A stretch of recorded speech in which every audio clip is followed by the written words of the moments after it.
할렐루야, 한 주간 평안하셨습니까? 오늘은 맥주 감사절이 되겠습니다. 성경 말씀 출애굽기 23장 14절로 17절입니다. 올해 103세이신 김영석 교수님이 계십니다. 연세대학교 철학과 교수로 30년을 재직하셨고 퇴임하시고 더 왕성하게 활동하고 계십니다. 평생을 하나님 말씀을 따라 사셨습니다. 하나님을 잘 믿는 믿음의 어른입니다. 교수님에게 장수의 비결을 물었습니다. 그러자 자기 주변에 100세가 넘도록 사는 친구들이 8명 정도 있는데 이들에게 공통점이 2가지가 있다고 말씀하십니다. 하나는 필요 없는 욕심이 많지 않다는 것과 다른 하나는 다른 사람을 욕하거나 비방하지 않는다는 것입니다. 예수님도 남을 비판하지 말라고 하셨습니다. 자기 감정을 아름답게 지키는 것이 중요하다는 거예요. 그래야 낭비가 없다는 것입니다. 인생에 필요 없는 욕심이 없으니까 감정을 아름답게 키울 수 있다는 것입니다. 장수하는 사람에게는 이 2가지 공통점이 있더라는 거예요. 오늘 하나님 말씀을 통해 여러분 감정을 아름답게 만들어 가시길 주의 이름으로 축원드립니다. 성경에 보면 3개의 명절을 지키라고 하셨습니다. 첫째는 무교병의 절기를 지키라고 하셨고, 2번째는 맥추절을 지키라고 하셨고, 3번째는 수장절을 지키라고 하셨습니다. 14절에 너는 매년 3번 내게 절기를 지킬지니라 라고 하셨습니다. 그러니까 최소한 3번은 하나님의 전에 나와서 이 절기를 지키라는 거예요. 하나님이 3가지 절기를 지키라고 정하여 주셨습니다. 그렇다면 이러한 절기에는 어떤 의미가 있기에 하나님이 지키라고 하셨을까? 먼저 무교병의 절기에 대해 설명하겠습니다. 오늘 15절에 보면 아비벌의 정한 때에 1해 동안 무교병을 먹을지니 이는 그 달에 내가 애굽에서 나왔음이라고 하셨습니다. 야곱과 그의 가족들이 기근 때문에 애굽으로 내려갑니다.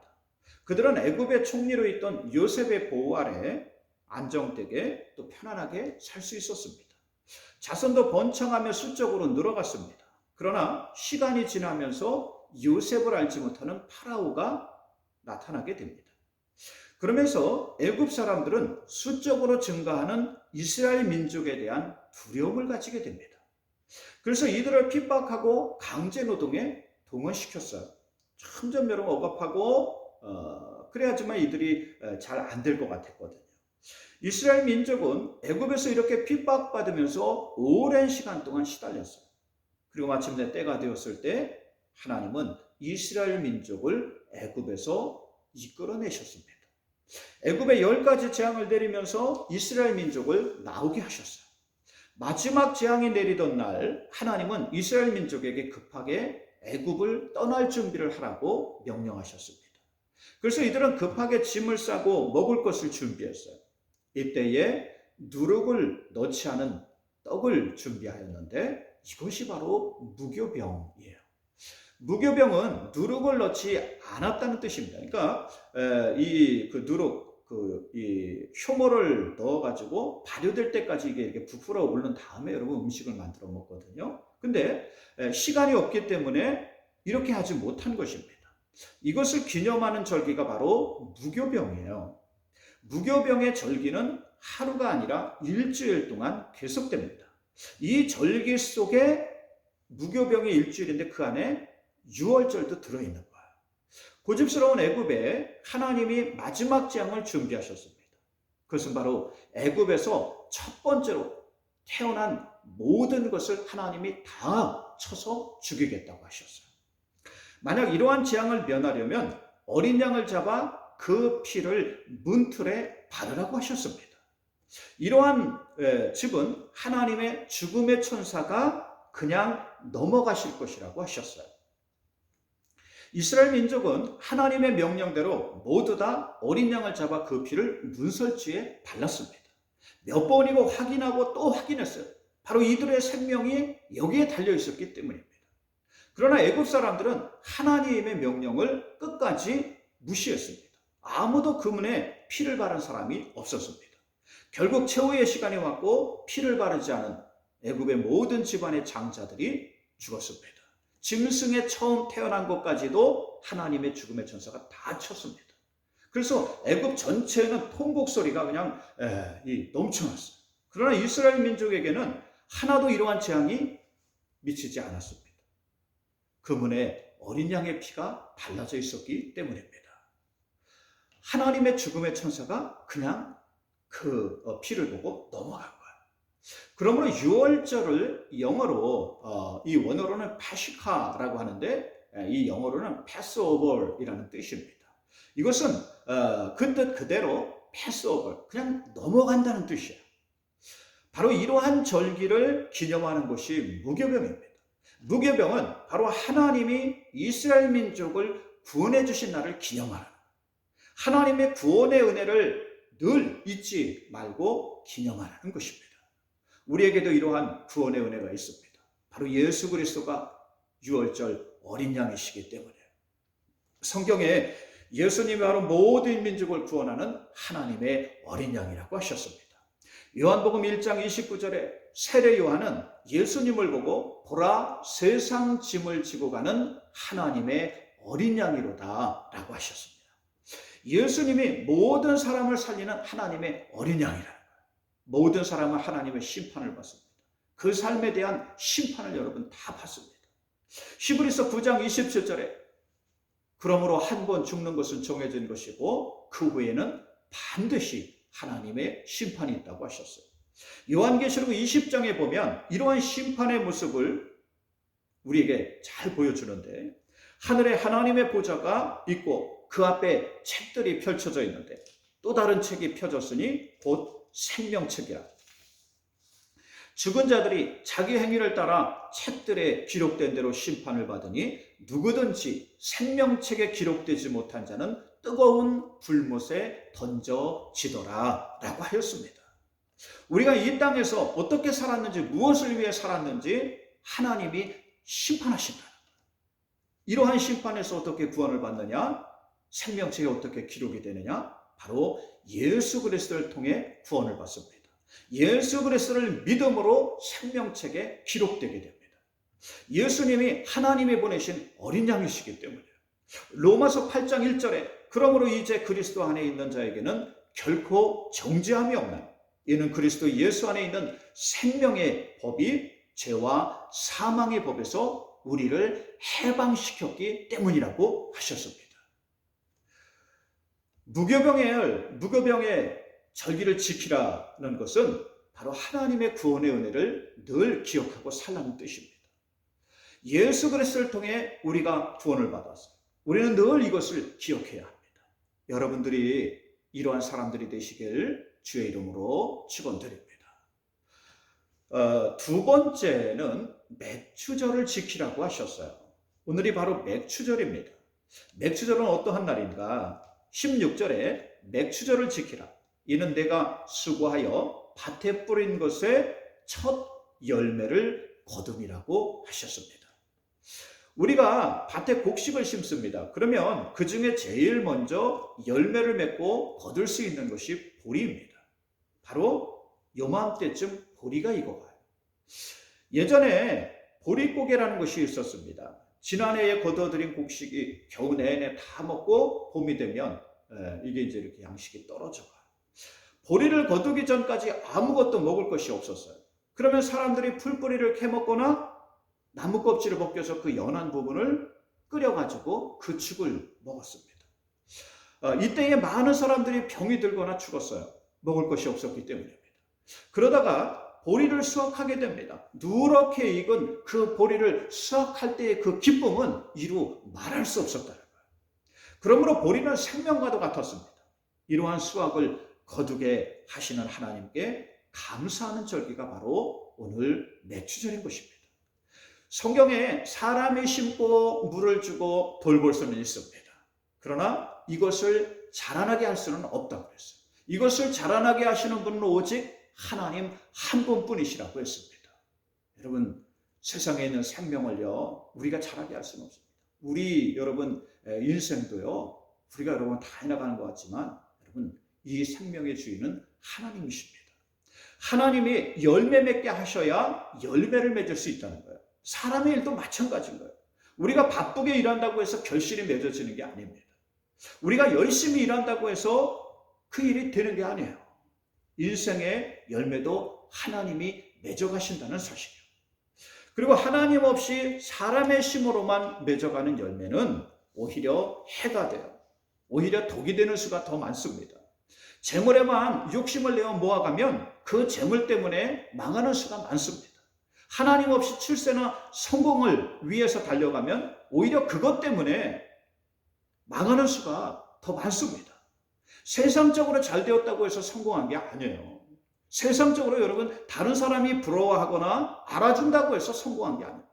세상에서는 여러분 이게 성공인 것 같은데 여러분 하나님이 보실 때는 이게 오히려 저주가 된단 말이죠. 본디오 빌라도는 그 당시 누구도 부러워하는 로마 총독이요. 지배자로 있으면서 자신이 원하는 대로 다 할 수 있었습니다. 관할 지역에서는 왕처럼 행세했어요. 마음에 들지 않거나 반항하면 힘으로 군대로 그냥 밀어버리면 되었습니다. 문제가 될 것 같으면 그냥 제거해버리면 되는 거예요. 그렇게 예수님도 제거했습니다. 자기 성공을 위해 죄 없으신 예수님을 희생시켰어요. 그러나 오히려 그 힘 때문에, 그 권력 때문에 비참한 사람이 되었어요. 나중에 실각해서 유배 갔다가 그 유배지에서 처형됩니다. 뿐만 아니라 사도신경에 그 이름이 기록되었어요. 본디오 빌라도에게 고난을 받았어요. 우리가 맨날 예배 때 말이죠. 이 말씀을 여러분 되풀이합니다. 2000년 동안 욕을 먹고 있어요. 죽어서까지 불명예를 받는 자가 되었습니다. 이건 여러분 실패한 인생 아닙니까? 가룟 유다는 돈 때문에 예수님을 배신했어요. 은 30을 받고 예수님을 팔아먹었어요. 그 대가로 받은 돈으로 가서 자기가 사고 싶은 너무도 좋아 보이는 그 밭을 삽니다. 당장에는 여러분 이게 이득이 되고 이게 여러분 잘 일이 풀려가는 것 같잖아요. 내가 여러분 이 큰 성공을 거둔 것 같지 않습니까? 그러나 여러분 이게 성공이 아니에요. 가룟 유다는 자꾸만 양심에 찔렸어요. 결국 양심의 가책 때문에 그 밭에서 목을 메어 자살했어요. 줄이 끊어져서 땅에 꼰두박질 치면서 배가 터져 죽었는데 그 밭을 아켈다마라고 해서 피해밭이라고 불렀습니다. 이것도 실패한 인생이에요. 세상적으로 좋아 보이는 성공이나 출세가 정말로 좋은 것이 아닙니다. 하나님 안에서 열매 맺어가는 사람이 성공한 사람이에요. 오늘 여러분같이 하나님 존전에 나와서 여러분 말씀을 들어야 합니다. 예배 드려야 돼요. 하나님 말씀을 통해 한 주 한 주 여러분의 인생을 설계해 가야 합니다. 그러면 성령이 여러분의 삶을 주관해 가십니다. 진행해 가십니다. 이러한 사람이 인생을 가장 잘 사는 사람이에요. 이러한 사람이 인생을 가장 올바로 사는 사람인 줄로 믿습니다. 바로 하나님이 열매를 맺어가는 사람이기 때문입니다. 이러한 사람에게 하나님이 더욱더 풍성한 열매를 맺어가시는 줄 믿습니다. 그러므로 여러분들이 이러한 사람들이 되시길 주의 이름으로 축원드립니다. 하나님의 열매 맺어가는 사람들이 되시길 주의 이름으로 축원드립니다. 그래야 인생에 후회가 없어요. 그래야 진정으로 성공한 사람이 됩니다. 세 번째, 수장절을 지키라고 했어요. 성경에 오늘 보면 이는 내가 수고하여 이룬 것을 연말에 밭에서부터 거두고 저장함이라 그랬어요. 수장절은 연말에 밭에 있는 모든 것을 거둬들이고 하나님께 감사하는 절기입니다. 오늘날 추수감사절이나 우리나라의 추석 같은 절기예요. 하나님이 모든 열매를 맺게 하셨습니다. 그러므로 이러한 하나님께 감사하라. 가나안 땅은요 특이합니다. 다른 땅은 대개 물을 끌어대거나 저수지 같은 곳에 모아두었다가 이거를 이렇게 대면서 이제 농사를 짓습니다. 그러나 이 가나안 땅은 달랐어요. 신명기 11장 11절에 보면 이곳은 애굽 땅과 달라서 하늘에서 알맞게 비가 내려야 살 수 있는 땅이라고 했어요. 돌이나 자갈이 많아서 물을 이렇게 저장할 수가 없는 거예요. 다 밑으로 빠져버립니다. 하나님은 이상하게도 이러한 땅을 이스라엘 민족에게 주셨어요. 더 좋고 비옥한 땅을 주실 수도 있었는데 척박하고 돌도 많고 이러한 불리한 조건의 땅을 축복의 땅이라고 하면서 주셨단 말이죠. 왜 그러셨을까? 신명기 11장 12절에 보면 내 하나님 여호와께서 돌보아 주시는 땅이라. 연초부터 연말까지 내 하나님 여호와의 눈이 항상 그 위에 있느니라 라고 하였습니다. 이게 무슨 얘기냐면 여러분 사람이 자기가 하는 대로 다 돼야지 이게 복이 아니라 뭐냐면 하나님이 늘 돌봐 주시는 그 처음에 인생부터 마지막 마칠 때까지 하나님의 눈이 늘 함께하면서 지키고 돌보는 그 사람이 복된 사람이라는 거예요. 그 땅이 복되다는 겁니다. 그래서 신명기 11장 14절에 여호와께서 너희의 땅에 이른 비 늦은 비를 적당한 때에 내리시리니 너희가 곡식과 포도주와 기름을 얻을 것이요 또 가축을 위하여 들에 풀이 나게 하시리니 내가 먹고 배부를 것이라 라고 하였습니다. 하나님이 알맞은 비를 내리시고 햇빛과 양분을 주시는 땅이라는 거예요. 전적으로 하나님을 바라보며 살아야 하는 땅이라는 것입니다. 이러한 땅이 축복의 땅입니다. 사람도 마찬가지요. 하나님마다 성공하고 잘 되는 사람이 여러분 좋은 게 아니에요. 이러한 사람은 하나님을 바라보지 않습니다. 하나님을 찾지 않아요. 세상에 근심 걱정이 없기 때문입니다. 하나님 없이도 아무런 문제가 없기 때문이요. 여러분 이러한 게 복받은 것 같지요. 그러나 이러한 것은요 저주받은 인생이에요. 구원을 받지 못하고 하나님의 심판을 받고 지옥으로 떨어지는 인생이 되기 때문입니다. 진정으로 성공한 사람은 누구인가? 고난 속에서도 문제 속에서도 늘 하나님을 바라보며 사는 사람이에요. 믿음으로 하루하루 승리하며 사는 사람입니다. 아무리 어려운 일이 있어도 하나님을 바라보며 믿음으로 사는 사람. 여러분 욥을 보십시오. 그가 인생에서 많은 고난을 겪습니다. 그러나 그 시련과 역경 속에서 늘 믿음으로 살았습니다. 그랬을 때 하나님이 욥의 인생을 인도해 가십니다. 하나님이 갑절로 열매 맺는 인생이 되게 하셨어요. 야곱을 보십시오. 그가 얼마나 많은 문제 속에 살았습니까? 그냥 일이 슬슬 풀려가는 게 아니라 그 가정에서도 어려움을 겪고 또 이 믿었던 그 사람들에게 배신당하고 또 억울한 누명을 쓰고 인생에 참으로 많은 고난을 겪으면서 살았어요. 그러나 이러한 속에서도 하나님을 바라보며 믿음으로 살았습니다. 그랬을 때 많은 사람을 구원하고 또 하나님이 주신 꿈을 이루어가는 사람이 된다는 사실이에요. 하나님이 열매 맺어가는 축복의 사람이 되는 것을 볼 수 있습니다. 다윗도 마찬가지예요. 그가 인생에 일들이 슬슬 풀려갔을까요? 아닙니다. 가정에서 별로 인정받지 못했습니다. 전쟁터에서 골리앗을 여러분 용감하게 물리칩니다. 생명을 걸고 나가서 싸워서 이겨요. 이게 도움이 됐을까요? 오히려 그것 때문에 사울에게 미움을 받습니다. 15년 동안 그 대적에게 쫓겨다니는 신세가 돼요. 도와주었던 사람들이 등을 돌리고 믿었던 사람들이 배신합니다. 나중에는 자기 아들들도 줄줄이 다 배신하고 반란을 일으키는 것을 볼 수 있습니다. 그러나 이러할 때도 다윗은 믿음으로 살았어요. 하나님을 바라보며 살았습니다. 높은 산에 올라갈지라도 하나님이 거기 계시고 바다 끝에 가서 거할지라도 하나님이 거기 계시며 스올 지옥의 내 자리를 펼지라도 하나님이 거기에 함께 계심을 믿었습니다. 시편 23편에 오직 여호와는 나의 목자시니 내게 부족함이 없으리로다. 그가 나를 푸른 초장으로 쉴 만한 물가로 인도해 가신다고 고백합니다. 하나님을 목자로 삼고 인생을 살았다는 거예요. 이러한 다윗을 하나님이 사랑하셨고 그 마음이 하나님께 합한 자라고 칭찬하셨어요. 하나님이 열매 맺어가는 인생이 되었다는 사실이에요. 여러분들도 이러한 사람들이 되시길 주의 이름으로 축원드립니다. 하나님의 열매 맺어가는 사람들이 되시길 주의 이름으로 축원드립니다. 예레미야 33장 2절에 이 일을 행하시는 여호와, 그것을 만들어 성취해 가시는 여호와 하나님이라고 하셨습니다. 하나님 모든 일들을 행하여 가시는 줄 믿습니다. 우리의 인생도 만들어 성취해 가시는 줄 믿습니다. 이러한 하나님 믿고 사는 사람이 인생을 가장 잘 사는 사람, 이러한 사람의 인생이 마지막까지 축복의 인생이 되는 것입니다. 잘 보세요.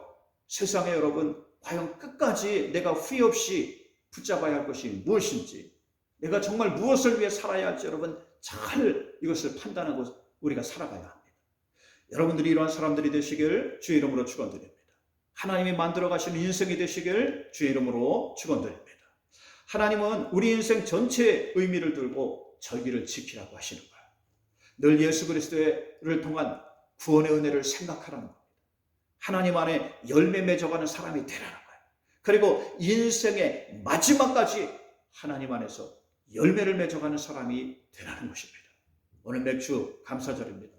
첫 열매인 보리를 거두고 감사하는 날입니다. 과연 우리 인생에 어떠한 열매를 맺어갈 것인가를 생각해 보시기 바랍니다. 마지막 내 인생에 어떠한 결실을 거두게 될지 생각해 보시기 바랍니다. 오늘 우리가 어떻게 살아야 하는지 알려주시려고 하나님이 여러분을 부르셨습니다. 오늘 우리가 어떻게 살아야 하는지 알게 하시려고 오늘 이 말씀을 듣게 하셨어요. 오늘 말씀을 통해 여러분이 오늘 어떻게 살아야 하는지 찾으시길 주의 이름으로 축원드립니다. 오늘 말씀을 통해서 여러분이 무엇을 위해 살아야 할지를 찾으시길 주의 이름으로 축원드립니다. 기도합니다. 하나님, 벌써 올 한 해 후반기가 시작됩니다. 오늘 맥주 감사절을 계기로 이제 계절도 꺾여져 갑니다. 결실의 계절들이 다가오게 됩니다. 하나님, 우리 인생에서 과연 어떠한 열매를 거두게 될지, 젊은 날에 시간이 많을 때 헛된 것을 쫓아가지 않게 하옵시고, 하나님 안에 귀한 축복의 삶을 살아가도록, 믿음으로 그 삶을 살아가도록 하나님 인도하여 주시옵소서. 이곳에 나와서 다 예배드리며 이 시대에 정말 하나님 말씀을 통해서 그 삶을 만들어가는, 그 감정을 만들어가는, 그래서 이 땅에서 정말 하나님의 계획을 따라 살고 축복받는 인생들이 되도록, 또 하나님 나라에 다 들어가서 구원받는 자녀들이 되도록 하나님 인도하여 주시옵소서. 이 말씀이 그 심령에 심겨져서 귀하게 열매 맺어가게 하옵소서. 예수님의 이름으로 기도 올리옵나이다. 아멘. 주기도문 하시고